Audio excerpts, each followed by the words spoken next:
আজ যেই রেস্টুরেন্টে ডিনার করতে এসেছি এটা আমাদের বাড়ির কাছেই। রেস্টুরেন্টটা নতুন খুলেছে আর অনেক দিন ধরেই আসবো বলে আজকে চলেই এলাম। রেস্টুরেন্টে ঢোকার মুখেই এই ডান্স ফ্লোরটায় দেখলাম বাচ্চাগুলো সবাই ডান্স করছে, তাই ভাবলাম আদিয়াকে ডান্স করাতে নিয়ে যাই। অন্য বাচ্চারা যেহেতু ডান্স করছে ওদেরকে দেখে হয়তো ও ডান্স শুরু করে দেবে।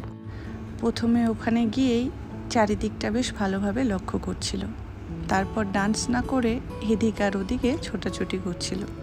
এরপর কিছুক্ষণ পরেই আমাদের স্টার্টার চলে এসেছিল। আমরা যেই টেবিলে বসেছিলাম তার পাশের টেবিলেই আদিয়ার মতন আরও কতগুলো বাচ্চা ছিল।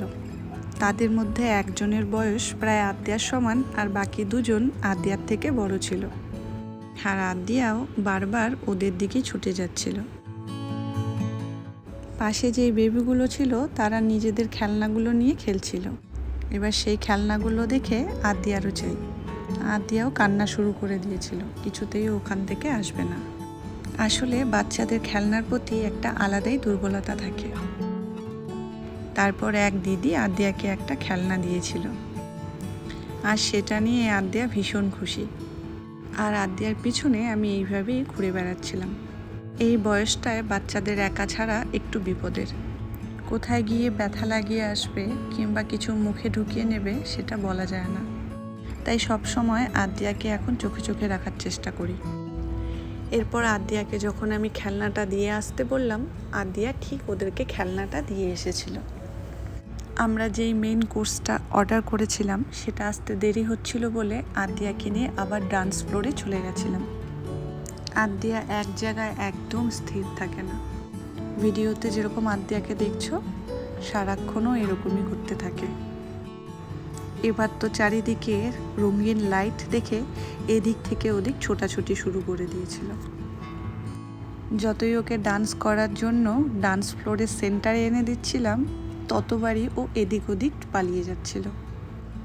আদিয়া এখন আদিয়ার চারপাশে যা কিছু অবজেক্ট দেখে সব কিছুই ওর ধরা চাই। নতুন সব কিছু নিয়ে ওর কৌতূহল আর সব কিছু ও এক্সপ্লোর করতে চায়। এখানে কিছুক্ষণ থাকার পর আমরা আমাদের টেবিলে ফিরে যাই।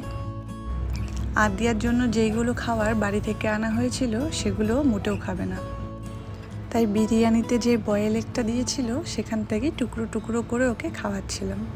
আর এর সাথে অর্ডার করেছিলাম টক দই। আমি আমার জন্য অর্ডার করেছিলাম মাটন বিরিয়ানি, আর পিউ অর্ডার করেছিল চিকেন বিরিয়ানি। আর ভাস্করের চাল খেতে ইচ্ছা করছিল না, তাই ভাস্কর অর্ডার করেছিল বাটার নান। আর ড্রিঙ্কসে অর্ডার করেছিলাম আমপান্না, যেখানে এই সুন্দর একটা কিউট চকলেট দিয়েছিল।